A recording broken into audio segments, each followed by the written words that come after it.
ассалому алайкум бинандагони гиромии нашри ҷамъбастии барномаи иттилооти навид аст мустақиман аз телевизиони Сафина. дар студия Ҳабибаи Комил. инак рӯзи дуюм аст ки дар Тоҷикистон маъракаи муҳими сиёсии даъвати баҳории ҷавонони синни хизматӣ ба сафи қувваҳои мусаллаҳи мамлакат идома дорад. аллакай дар нахустин рӯзи оғози даъват як қатор шаҳру ноҳияҳои мамлакат аз иҷрои нақша хабар доданд. аз ҷумла ба маълумоти вазорати мудофиаи мамлакат дар рӯзи аввали даъват шаҳру ноҳияҳои вилояти мухтори Кӯҳистони Бадахшон, Водии Рашт, шаҳри Исфараву ноҳияҳои Шамсиддин Шоҳин ва Фархор нақшаи даъватро иҷро намуданд. гузориши ҳамкорони мо аз шаҳри Кӯлоб ва ноҳияи Данғараи вилояти Хатлон аз маросими гусели ҷавонон ба сафи қувваҳои мусаллаҳ омода шудааст. дар толори маҷлисии мақомоти иҷроии ҳокимияти давлатии шаҳри Кӯлоб ҷаласаи васеъи ситоди шаҳрӣ оид ба ташкили маъракаи даъват ба сафи қувваҳои мусаллаҳи ҷумҳурии Тоҷикистон доир гардид, ки дар ҷаласаи мазкур раҳбарияти мақомоти иҷроии ҳокимияти давлатии шаҳри Кӯлоб, мақомотҳои ҳифзи ҳуқуқу тартибот, роҳбарони ташкилоту муассисаҳо, раисони ҷамоатҳо, вакилони маҳаллаҳо, имомхатибон ва шахсони масъуле ки зимни сафарбар намудани ҷавонписарон дар рӯйхати аъзои комиссия муваззаф ҳастанд ширкат варзиданд. зимни баромадҳо оид ба даъвати муташаккилонаи ҷавонписарон ба сафи қувваҳои мусаллаҳи ҷумҳурии Тоҷикистон, раҳбарияти шаҳр ва дигар иштирокдорон фикру андешаҳои худро баён намуданд. имрӯз бошад даъватшавандагон дар комиссарияти ҳарбӣ аз комиссияи тиббӣ гузашта аз назди бинои комиссарияти ҳарбӣ то майдони 2700-солагии шаҳри Кӯлоб роҳпаймоӣ намуданд. ҷавонон бо рӯҳи болида ва шукргузорӣ аз давлати соҳибистиқлоламон рӯҳану ҷисман барои хизмат дар сафи қувваҳои мусаллаҳ омода мебошанд. аксари даъватшавандагон дорои маълумоти олӣ буда, баъди хатми донишгоҳу донишкадаҳо ба бар намудани либоси низомиро ихтиёр карданд. ман донишҷӯи донишгоҳи давлатии Кӯлоб ба номи Абдуллои Рӯдаки Насруллои Фасомдин хатмкунандаи ҳамин донишгоҳ мебошам. дар назди худ мақсад гузоштам ки баъди хатми донишгоҳ ба сафи қувваҳои мусаллаҳи ҷумҳурии Тоҷикистон дохил шуда қарзи шаҳрвандии худамро адо намоям. шукронаи иstiqloliyat, шукронаи давлати тинҷу обод менамоем ки чунин давлати тинҷу обод мо зиндагӣ мекунем. аз ҳама ҷавонон даъват ба амал меорем ки ба сафи қувваҳои мусаллаҳи ҷумҳурии Тоҷикистон омада ба сафи қарзи шаҳрвандии худро адо намоянд. дар ин рӯз волидони даъватшавандагон барои гусели фарзандонашон омада буданд ва ифтихор аз он доштанд ки фарзандонашон хизмат ба халқу ватанро ихтиёр карданд. ду писар дорам, шукронаи худованд. писари якум донишгоҳро хатм кард, баъди донишгоҳ ихтиёран ҳамихел ба сафи қувваҳои мусаллаҳи ҷумҳурии Тоҷикистон рафт, хизмат кард. ана писари дуюмам аз ин чиз карданд, худашон ихтиёр донишгоҳро хатм карданд. имрӯз ихтиёран ба сафи қувваҳои мусаллаҳи ҷумҳурии Тоҷикистон ана сафар карданд, мехоҳанд хизмат кунанд. дар маҷлиси тантанавӣ ба ин муносибат раҳбарияти шаҳри Кӯлоб, раиси собиқадорони ҷангу меҳнат, имомхатиби шаҳри Кӯлоб ва волидайни наваскарон баромад карда иброз доштанд ки хизмат дар сафи қувваҳои мусаллаҳи ҷумҳурии Тоҷикистон ва ҳимояи марзу буми ватан қарзи фарзандии ҳар шаҳрванд ба шумор меравад. нотиқон аз далерию шуҷоии падару бобоён ва ватандӯстию меҳанпарастӣ сухан ронда, оид ба дастгирӣ ва имтиёзҳое ки аз ҷониби давлату ҳукумат ба ҷавонписарони синни даъватӣ ва волидайни онҳо пешбинӣ мегардад гуфта гузаштанд ва волидайн хусусан модарон дар ин маъракаи сиёсӣ бо дуои нек фарзандони худро озими хизмат ба сафи қувваҳои мусаллаҳ намуданд ва ҷавононро ба хизмати содиқона ҳидоят карданд. мо имрӯз ҳамаи модарон фахр мекунем ки чунин фарзандони баномусро ба воя расондем ва ба сафи қувваҳои мусаллаҳ шомил шуданд бо ихтиёри худ. аз фурсати муносиб истифода бурда ба ҳамаи ҷавонон гуфтаниам ки доимо барои муҳофизати ватани худ тайёр бошанд, барои пешравии Тоҷикистон, барои тинҷиву амонии Тоҷикистон хизматҳои худро дариқ надоранд. ҳамчунин баҳри волидахотирии наваскарон ва волидайни онҳо аз ҷониби шуъбаи фарҳанги мақомоти иҷроии ҳокимияти давлатии шаҳри Кӯлоб ва ансамбли Фалак чорабини фарҳангӣ доир гардид ки ҳозирон рақсу бозӣ ва шодиву хурсандӣ намуданд.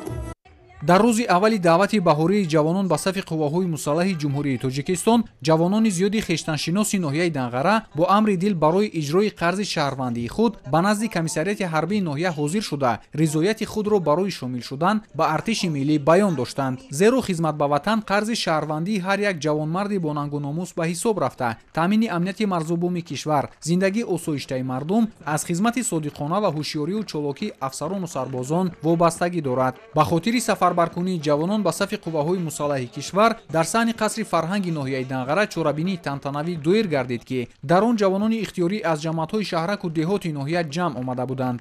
дар оғози чорабинӣ раиси ноҳияи Данғара Раҳмон Исломиддин Хайриддин ба сухан баромада қайд намуд ки ҷавонони мо бояд ҳимоятгари манфиатҳои миллӣ бошанд, чунки ҳифзи ватан, ҳимояи манфиатҳои давлат, таҳкими истиқлолият, амният ва иқтидори мудофиави он вазифаи муқаддаси ҳар як фарди ватандӯст мебошад. шумо ҳомиёни ватан мебошед ки мо модарон ором мехобем.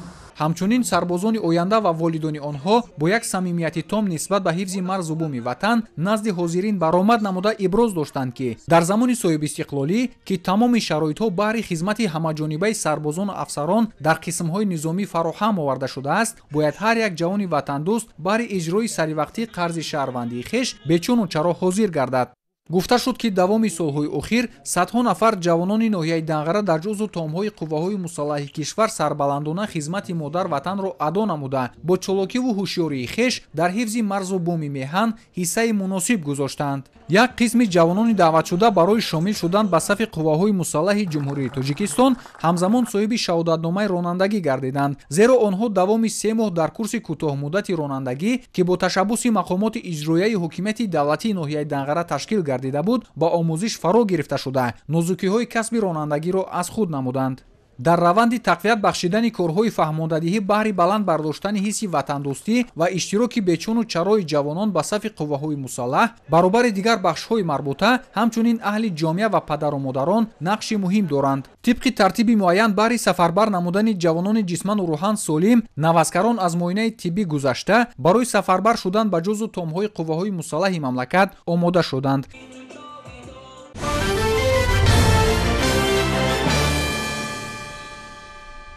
лозим ба зикр аст ки дар давраҳои соҳибистиқлолӣ бо таваҷҷӯҳи рӯзафзун ва талошҳои бевоситаи сарфармондеҳи олии қувваҳои мусаллаҳи ҷумҳурии Тоҷикистон, пешвои миллат муҳтарам Эмомалӣ Раҳмон иқтидори мудофиавӣ ва ҳарбии техникии мамлакат пурзур карда шуда, имрӯз фарзандони бонангу номуси тоҷик обу хок, марз ва сарзамини худро аз бадхоҳон сарбаландона ҳифз менамоянд. пас аз баргузории маросимҳои гусел дар шаҳру ноҳияҳои вилояти Хатлон, маъракаи дастаҷамъии гусели сарбозони хатлонӣ ба сафи қувваҳои мусаллаҳ дар маркази вилоят баргузор гардид. ҳамкорони мо Низомиддин Исои, Фирӯз Қурбонов ва Толибҷон Сайфов аз тантанаи рӯзи даъватшаванда дар вилояти Хатлон гузориш омода карданд.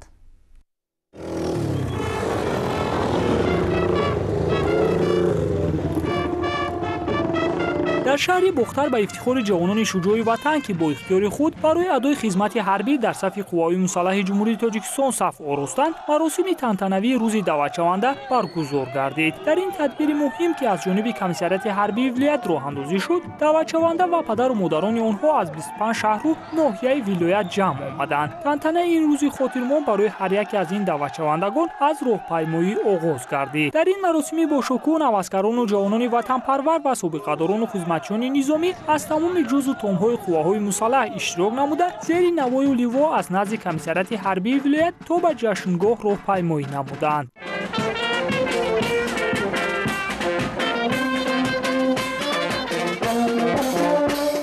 тантанаи рӯзи даъватшаванда бо иштироки доираи васеъи ҷавонону навазкарон, падару модарони онҳо, намояндагони мақомоти иҷроияи ҳокимияти давлатии вилоят ва масъулони комиссариятҳои ҳарбии шаҳру ноҳияҳо дар варзишгоҳи донишгоҳи давлатии Бухтар ба номи Носири Хусрав баргузор гардид.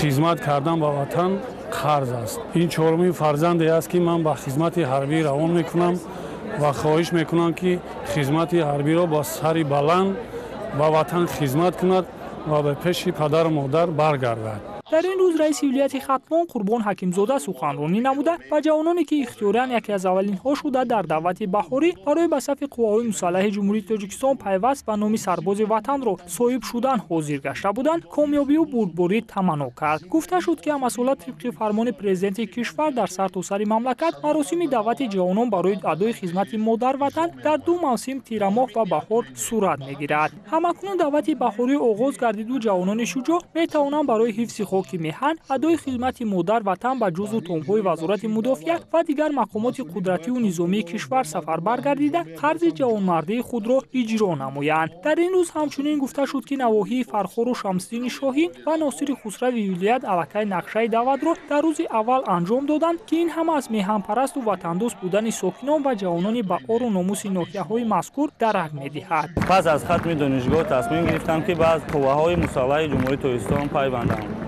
برای آنکه خدمت مادر وطن برای هر یک جوانان امروزه این قرض و فرض می‌باشد. اگر ما این خدمت مادر و وطن را انجام ندهیم پس که این مرز بوم ما را نگهبانی می‌کند. فرزندی اخیرون خود را به صف قوای مسلح ارتش جمهوری تاجیکستان روانه کرده ایستادند. برای حمایت مثال وطن مادر دیگر پدرها را هم می‌خواهیم که هم که دعوت کنیم به همین فرزنداشون به همین قوای مسلح جمهوری تاجیکستان وطن حمایت کنند. همچنین در مراسم سفربری نوسکران والدین و جوانانی که اختیاری به خدمت میروند برآمد کرده حمایت شأن و شرف و سرزمین میهن را به دیگران نیز تلقین نمودند. وقتی که من گفتم که مثال من مادرجان به صف قوای مسلح جمهوری ترکستان میخواهم پیوندم، اون مادر من اشک خرسندی ریزاند، چون که این فخر است برای هر یک مادر که فرزند او به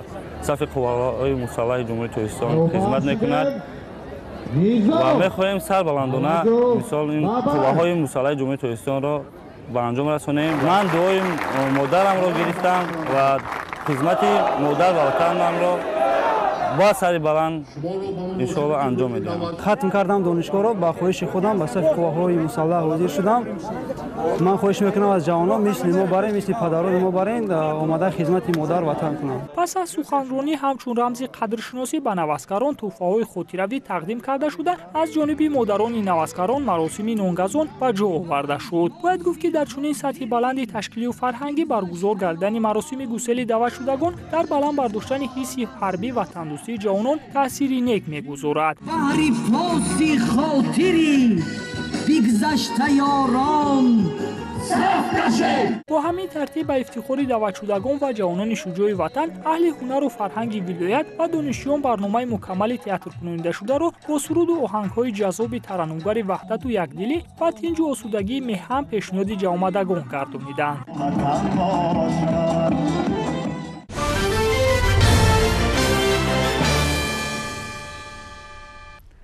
در مؤسسه دولتی اصولخانه ملی تاجیکستان بخشیده به 10 ساله نوی بین المللی عمل آب برای رشد استوار سالهای 2018-2028 تحت عنوان پیریخ‌ها همچون منبع آبهای مصفای تاجیکستان نمایش افتتاح یافت.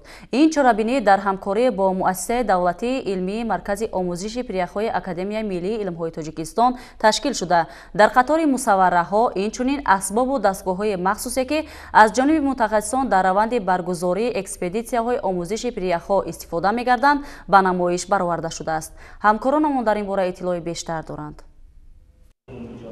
در رسم افتتاح نمایش پیریخ‌ها همچون منبع آب‌های مصفای تاجیکستان ذکر شد که واقعاً تاجیکستان در عالم با نام کشور آب‌های مصفا معلوم بوده. در حدود آن 948 دریای خرد و بزرگ، 13000 پیریخ، 1300 کولی گوناگون حجم، ده‌ها هزار چشمه‌های عادی و معدنی و آبانبارهای زیاد موجودند. زیاد از 50 دریای بزرگی منطقه‌های گوناگون جمهوری که از آب پیریخ و برف و باران و آب‌های زیرزمینی سرچشمه می‌گیرند در پیشبرد سوهای خواجگی خلق نقش مؤثر دارند. ما باید با حس افتخار و احساس مسئولیت به فرهنگ استفاده آب تازه آشامیدنی توجه مخصوص ظاهر بنماییم و به قدر این نعمت گران ارزش برسیم. ذکر نمودن ناطقان. مورد به ذکر است که پیشنهادهای تاجیکستان عاید به اعلان نمودن سال 2025 همچون سال بین المللی حفظ پیریخ‌ها، مشخص ساختن سنه روز عمومی جهانی حفظ پیریخ‌ها و تأسیس بنیاد بین المللی حفظ پیریخ‌ها بیانگر توجه حکومت کشور به حفظ و آموزش پیریخ‌ها همچون منبع اساسی آب‌های مصفا در مملکت به حساب می‌رود. هدف از نمایش امروزه نیز این یعنی که انعکاس پیریخ‌ها همچون منبع اساسی آب در حدود امروزه تاجیکستان و البته در برابر این معرفی نمودن تشبس‌های بین المللی جمهوری تاجیکستان در ساحه آب و حفظ پیریخ‌ها ба ҳисоб рафта дар баробари ин баланд бардоштани сатҳи маърифатнокии экологии аҳолии кишвар аз ҷумла муносибати инсоният бо захираҳои табиӣ аз ҷумла пиряхҳо ва ҳифзи онҳо маҳсуб меёбад. дар намоиши пиряхҳо ҳамчун манбаи обҳои мусаффои тоҷикистон аз фонди осорхонаи миллии тоҷикистон беҳтарин мусаввараҳои рассомони машҳури тоҷик бо номҳои нерӯгоҳи барқии обии норак, манзараҳои помир, кӯли кабуд, манзараи об, оби мусаффо, баҳри норак ва дигарон ба маърази тамошо гузошта шуданд. аз ҷониби муассисаи давлатии илмии маркази омӯзиши пиряхҳои академияи миллии илмҳои тоҷикистон зиёда аз 20 адад китобҳои марбут ба омӯзиши пиряхҳо, тағйирёбии иқлим ва захираҳои обии кишвар дар намоиш гузошта шудааст. дар баробари ин намоиш сару либос ва асбобу дастгоҳҳои махсусро ки аз ҷониби мутахассисон дар раванди баргузории экспедитсияҳои омӯзиши пиряхҳо истифода мегарданд дар бар мегирад. бо истифода аз суратҳо раванди омӯзиши пиряхҳо, корҳои таҳқиқотӣ ва дигар паҳлӯҳои фаъолияти мутахассисони соҳа низ аз наздик инъикос гардидааст. миёни экспонатҳои намоиш нахустин парчами давлатии тоҷикистон ки 6 январи соли 2009 дар қитъаи шашуми олам Антарктида расман барафрохта шуд, ҷойгоҳи махсус дорад. намоиши пиряхҳо ҳамчун манбаи обҳои мусаффои тоҷикистон то 14 феврал идома меёбад.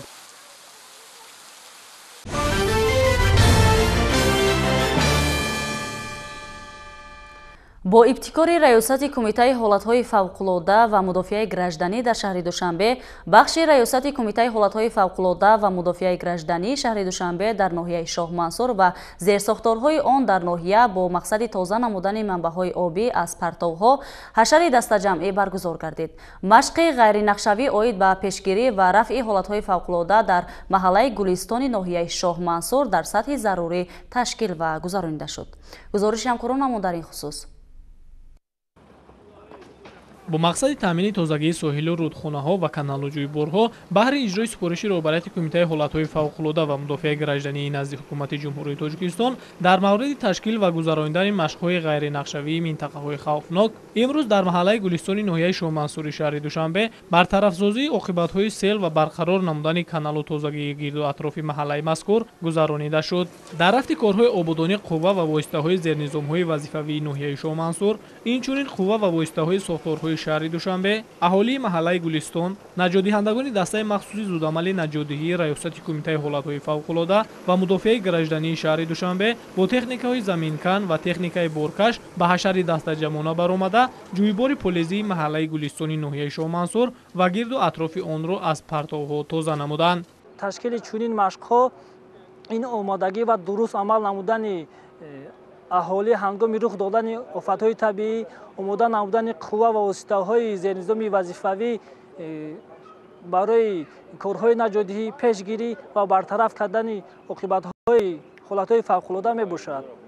раёсати кумитаи ҳолатҳои фавқулода ва мудофиаи гражданӣ дар шаҳри Душанбе амалишавии нақшачорабиниҳои тасдиқгаштаи мақомоти иҷроияи ҳокимияти давлатии шаҳри Душанбе ва мақомоти иҷроияи ҳокимияти давлатии ноҳияи Шоҳмансурро ҷиҳати гузаронидани машқи ғайринақшавӣ оид ба пешгирӣ ва рафъи ҳолатҳои фавқулода, аксияҳои экологии тозагии соҳил ва тозагии маҳал зери назорати давлатӣ қарор дода, таваҷҷӯҳи ташкилоту идораҳо, муассисаҳо ва аҳли ҷамоатчигиро ба масъалаҳои ҳалталаби экологӣ ҷалб менамояд. дар барномаи давлатии маҷмӯии рушди тарбия ва маърифати экологии аҳолии ҷумҳурии Тоҷикистон ки бо қарори ҳукумати ҷумҳурии Тоҷикистон тасдиқ гардидааст, дар соли 2021 ҳамин нуқта низ таъкид гардидааст ки саёсати ҳифзи муҳити зист дар шаҳри Душанбе ва кумитаи ҳолатҳои фавқулода дар шаҳри Душанбе чунин як ибтикоротҳоро, чунин як аксияҳоро роҳандозӣ карданд.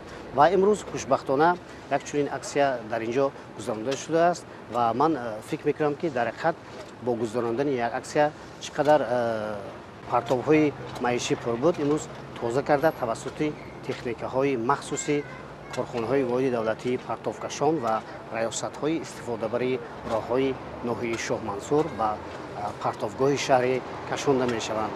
қобил ба зикр аст ки тадбири мазкур дар доираи стратегияи миллии ҷумҳурии Тоҷикистон оид ба пас кардани хавфи офатҳои табиӣ барои солҳои 2019-2030 роҳандозӣ гардида, ҳадафи он низ таҳкими иқтидори миллӣ оид ба идоракунии хавфи офатҳои табиӣ мебошад. аз ин рӯ гузаронидани чунин корҳои ободонӣ баҳри баланд бардоштани тарбия ва пешгирии хавфи офатҳои табиӣ дар дигар маҳаллаву ноҳияҳои шаҳри Душанбе мунтазам амалӣ мегардад.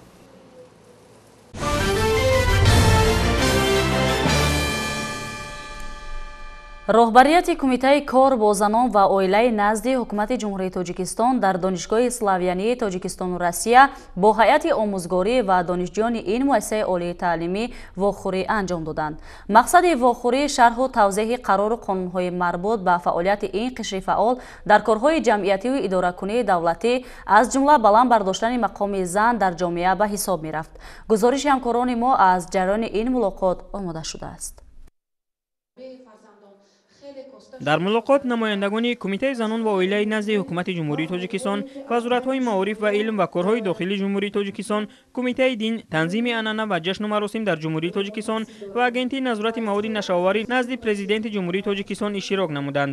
тавре зикр шуд, ҳукумати ҷумҳурии тоҷикистон ба масъалаи занон ва ҷавонон таваҷҷӯҳи аввалиндараҷа зоҳир намуда, пайваста дар ин самт тадбирҷӯӣ мекунад. аз ҷумла баланд бардоштани мақоми зан дар ҷомеа аз самтҳои асосии сиёсати иҷтимоии давлат ва ҳукумати ҷумҳурии тоҷикистон ба шумор меравад. таи солҳои истиқлолияти давлатӣ ҷиҳати таъмини иштироки васеъи занон дар ҳаёти ҷамъиятию сиёсӣ, иҷтимоию фарҳангӣ ва идоракунии давлат ҳукумати ҷумҳурии тоҷикистон то ба имрӯз як қатор санадҳои меъёрию ҳуқуқиро қабул намуд, ки онҳо ҷиҳати баланд бардоштани мақоми зан дар бунёди ҷомеаи демократӣ нақши муҳим мебозанд. аз ҷумла фармони президенти ҷумҳурии тоҷикистон дар бораи тадбирҳои баланд бардоштани мақоми зан дар ҷомеа баҳри аз байн бурдани стереотипҳои гендерӣ оид ба нақши зан дар ҷомеа заминаи мусоид фароҳам овард. дар мулоқот ҳамчунин масъалаи иҷрои муқаррароти қонунҳои ҷумҳурии тоҷикистон дар бораи танзими анъана ва ҷашну маросим дар ҷумҳурии тоҷикистон, дар бораи масъулияти падару модар дар таълиму тарбияи фарзанд, арзгузорӣ ба суннатҳову арзишҳои фарҳанги миллӣ ва ниёгон, пешгирии исрофкорӣ дар ҷашну маросимҳо, тақлидкории ҷавонон ба пӯшидани сару либоси ба фарҳанги миллати тоҷик бегона, пешгирии шомилшавии занону ҷавонон ба гурӯҳҳои ифротгаро, инчунин пешгирии бемориҳои сироятӣ мавриди баррасӣ қарор гирифт.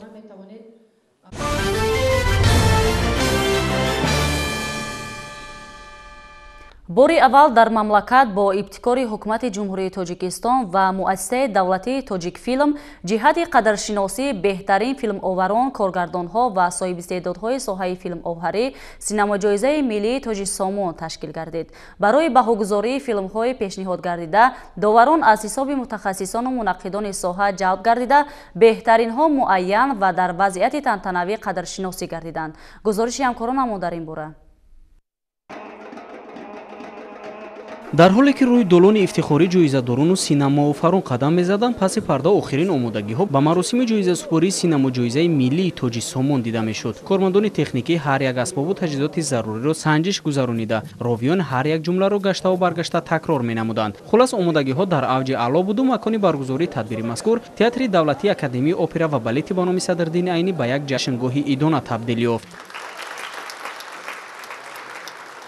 иқдоми мазкур бори нахуст дар ҷумҳурии тоҷикистон бахшида ба ҷашни наврӯзи байналмилалӣ таҳти шиёри қадршиносии ҳунари асил бо иштироки созандагони филмҳои миллӣ баргузор шуда, муассисони синамоҷоизаи тоҷи сомон, ҳукумати ҷумҳурии тоҷикистон ва муассисаи давлатии тоҷикфилм мебошанд. мо синамосозон имрӯз дар ин чорабинии имрӯзае ки баргузор гардид, яъне ки иштирок кардем, чорабинӣ дар сатҳи бисёр баланд баргузор гардид ва албатта чунин чорабиниҳо вақте ки дар ояндаҳо зиёд мешавад ва мо меем иштирок мекунем, ҳаваси мо яъне ки синамосозонро боз ҳам бештару хубтар мегардонад ки сатҳу сифати яъне ки филмҳои офаридаи хешро хубтару беҳтар намоем.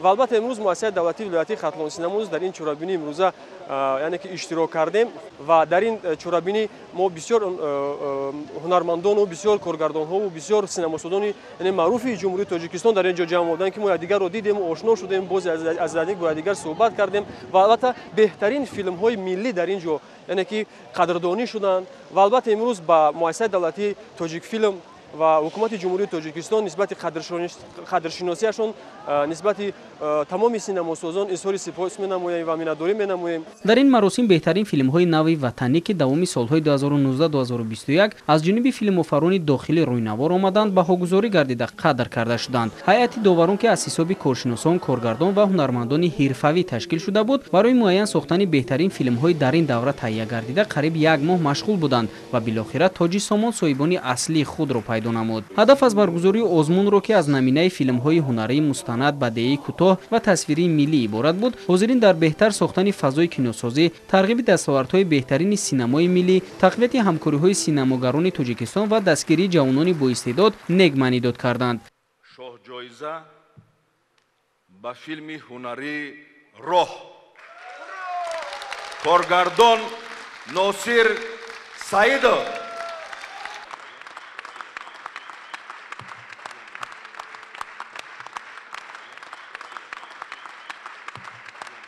С огромным праздником, потому что за всю историю таджикского кино у нас впервые происходит такое мероприятие, такого масштаба, такого уровня. На фоне дней узбекского кино, декада узбекского кино, к нам приехала большая делегация с Узбекистана, большая делегация с Республики Беларусь. Поэтому это событие, оно неоднозначное, неординарное. Оно останется в истории и войдет в историю вот таким прекрасным праздником, где будем приветствовать и участников, и номинантов этой премии. Хочу пожелать этому событию длинной, долгой жизни, чтобы это было каждый год, чтобы снималось кино, чтобы были призеры, номинанты этой премии. Это стремление молодого поколения к более высокой достижению, более высокой планки в своем творчестве. тазаккур дода шуд ки ташаббуси мазкур шоистаи таҳсин буда ҳамасола ба хотири қадршиносии филмофаруну аҳли синамо гузаронида хоҳад шуд.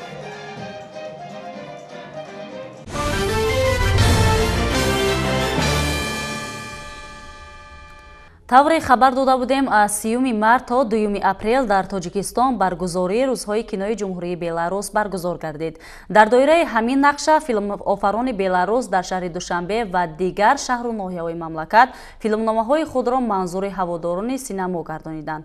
Аз ҷумла ҳаводорони филмҳои беларусӣ дар шаҳри Хоруғ вилояти мухтори Кӯҳистони Бадахшон низ имкон пайдо карданд ки офаридаҳои нави синамогарони ин кишварро тамошо кунанд. рейсҳои синамои ҷумҳурии Беларус дар ҷумҳурии Тоҷикистон аз таърихи 3 март то 2 апрел идома ёфта, дар давоми ин синамо ҷашнвора даҳҳо филмҳои ин давлати мустақил дар кишвари тоҷикон ба намоиш гузошта шуданд. Филмҳо мавзӯъҳои гуногунро дар бар дошта, аз шоҳкориҳои коргардонҳои муосири давлати Беларус шаҳодат дода. дар онҳо ҳаёт ва гузаштаю имрӯзаи ин мардум ҳамчун як миллати дорои фарҳанги боёғанӣ манзур гардонида шуданд. дар доираи ин синамо ҷашнвора дар шаҳри Хоруғ дар толори донишгоҳи давлатии Хоруғ барои донишҷӯён филми ҳунарии қисмати тахрибкор ба намоиш гузошта шуд. ҷавонон донишҷӯён дар ин филми ҳунарӣ аз қаҳрамониҳои як фарзанди Беларус ки барои ҳимояи ватан дар мушкилтарин авзо ҷон ба каф гирифта бар зидди миллатгароёни замони худ муборизаи беамон дошт огоҳ гардиданд.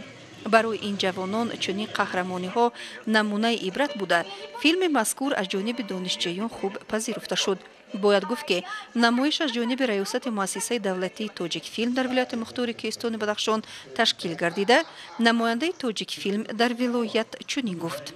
дар вилояти мухтори Кӯҳистони Бадахшон яке аз филмҳои ҳунарии استحصال بلاروس فیلم قسمت تخریبکار یعنی судба диверсанта به معرض تماشا گذاشته شد و چنان دیدیم که دانشجویان و معلمان که این فیلم را تماشا کردند برای خود بایشان یک احساسات و یک گرفته بودند و طلب هم داشتند که چنین نمایش ها هنوزم بیشتر برای دانشجویان و برای من جمله برای تمام مردم برای استراحت فراغتشان چنین فیلم‌ها تشکیل کرده شوند. тамошои филм барои бинанда дунёи меҳру садоқат ба ватанро иҳдо менамояд, зеро дар он қаҳрамон аз даҳҳо пастиҳо ва баландиҳои қисмат гузашта билохира бар бадхоҳони миллати худ комёб мегардад ва музаффарияти худро барои тамоми мардуми Беларус мебахшад. бояд гуфт, дар доираи рӯзҳои синамои ҷумҳурии Беларус дар ҷумҳурии Тоҷикистон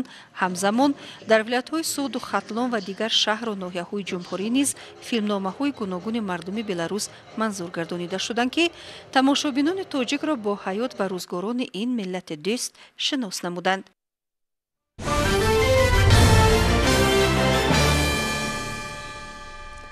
ҳамчунин рӯзҳои 3 март то 2 апрел синамогорони кишвари дӯсту ҳамсояи мо ҷумҳурии Ӯзбекистон низ меҳмони маврӯзии мо буданд.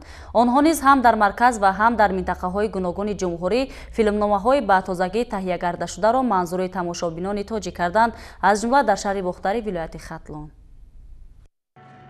татбиқи барномаи рушди кино барои солҳои 2018-2022 дар ҷумҳурии тоҷикистон ва ҳамкориҳои мутақобилан судманди муассисаи давлатии тоҷикфилм бо киностудияҳои иттиҳоди давлатҳои мустақил ва гурҷистон ба хурду калони истиқоматкунандагони шаҳри Бохтар имкон фароҳам овард то аз тамошои филми тӯи якрӯза баҳраманд гарданд. Зеро маҳз бо ташаббуси муассисаи давлатии тоҷикфилм рӯзҳои кинои ҷумҳурии Ӯзбекистон дар тоҷикистон дар шаҳри Бохтар ҳам баргузор гардиду аз тарафи ташаббускорон дар кохи лоҳутии шаҳр филми мазкур ба намоиш гузошта шуд. намоиши филми тӯи якрӯзаи синемагарони ҷумҳурии Ӯзбекистон доир гашта истодааст ва боварӣ дорем ки баргузории ҳамин хел симпозиум, фестивалҳо ва рӯзҳои синемои давлатҳои муштаракмунафеб ба манфиати кор аст ва боварӣ дорем ки минбаъда низ ин равобит густариш меёбад ва ин ҳам аз як тараф табодули таҷриба мегардад ва филмҳои хеле дар сатҳи баланд таҳия хоҳанд шуд ва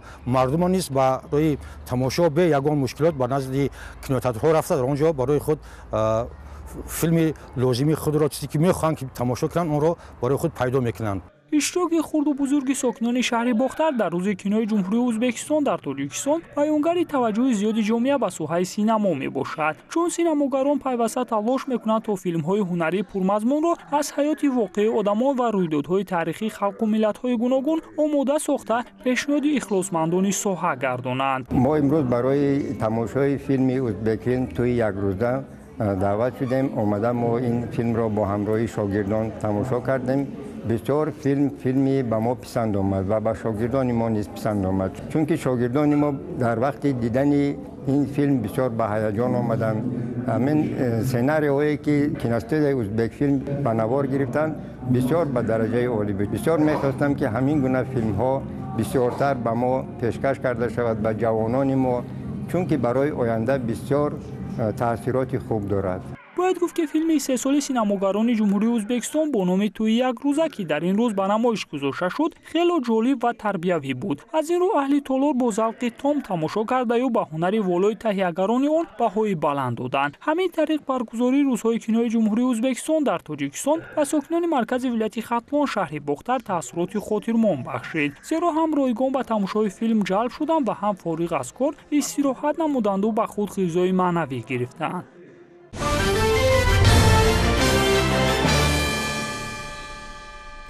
агар дар водиҳои минтақаи Кулоб маъракаи ниҳолшинонӣ дар ин мавсим ба анҷом расида бошад, дар мавзеъҳои кӯҳистони ноҳияи восеъ ин маърака идома дорад. рӯзҳои охири моҳи март дар деҳаи Хучархӣ ҷамъияти деҳоте ба номи Абди Авазов бо тавсияи мутахассисон зиёда аз 1600 дарахтони мевадиҳанда шинонида шуданд. Хоҷа Назриев дар ҳамин бора шарҳи бештар дорад. дар ноҳияи восеъ дар деҳаи Хучархӣ деҳоти ба номи Абди Авазов дар масоҳати зиёда аз 8 гектар боғи пешина аз навеҳиё мегардад. азёни хуҷагӣ деҳқонӣ ба номи Турдӣ пеш аз шинонидани ниҳолҳо ин мавзеи кӯҳистонро ки солҳо боз аз мадди назар дур монда буд аз хасу хор тоза карда тахту ҳамвор намуданд. барои амалӣ намудани ин иқдоми бунёдкорӣ дар ин мавзеи кӯҳистон зиёда аз 20 нафар сокинони деҳа ба шуғли мавсимӣ ҷалб гардида якчанд адад техникаҳои кишоварзӣ истифода карда шуданд. дар вилоят суғ рафтем, таҷриба омӯхтем, дидем ки ҳам хел боғкоро будай. омадем ҳаминҷа замини бекорхобида буда ба номи хоҷагӣ бобои Турдӣ тааллуқ дорад. ҳаминро хостем обод кунем. 1300 қариб 1600 дона дарахт ниҳол дорем. ниҳолҳои нав ки аввилияд суб ноҳияи Бобоҷон Ғафуров овардагем. ҳамира ниҳолҳои пайвандӣ ҳаминро бояд мо вай кунем. кадом ниҳолҳо айҷа? ангур аст, бодом аст, зардулу, мирсанҷалӣ ҳасту ва себ. ҳамаи дарахтҳои пайвандӣ шудагӣ ҳастанд ва олуболу аст. ҳамаш пайвандӣ. оянда мехоҳем ки ҳаминҷоро ва як корхонаи майдаа ки ва шарбатбарорӣ бо оянда ба назар гирифта шудааст. ҳаракат мекунем ки ҳамин хуҷагӣ ба номи бобои Турдиро ва обод кунем. ниҳолҳо тибқи дастур ва тавсияи мутахассисони раёсати кишоварзии ноҳияи восеъ бо тартиби муайян шинонида шуданд. боғкорон тавсия доданд ки мавзеи Хучархӣ кӯҳистон буда барои шинонидани ниҳол дар 10 рӯзаи аввали моҳи апрел ҳам мусоид мебошад. барои боз ҳам дар оянда зиёд кардани боғҳо аз ҳисоби заминҳои лалмӣ талу тепаҳое ки бо об таъмин ҳастанд мо имрӯз тарзи дуруст шунондани ниҳолро ва тарзи бурушҳои онҳоро ба хоҷагидорон гуфта гузаштем ва дар оянда боз мақсад дорем ки дар ҳамин заминҳое ки лалмӣ ҳастанд ва об таъмин ҳастанд дар оянда барои боз ҳам таъмини амнияти озуқаворӣ аз он ҷумла боғҳо токзорҳоро ҳам бошад зиёд намоем. дар боғи навбунёд тибқи нақшаи хоҷагӣ 1600 ниҳолҳои мевадиҳанда шинонида мешаванд. хоҷагидорон талош доранд ки аз рӯзҳои мусоиди фасли баҳор истифода карда дар муҳлати пешбинишуда ниҳолшинониро ба анҷом расонанд. гузориши хоҷа Аназриф Худойназар Зуҳуров аз ноҳияи Восе барои барномаи иттилоотии Навид.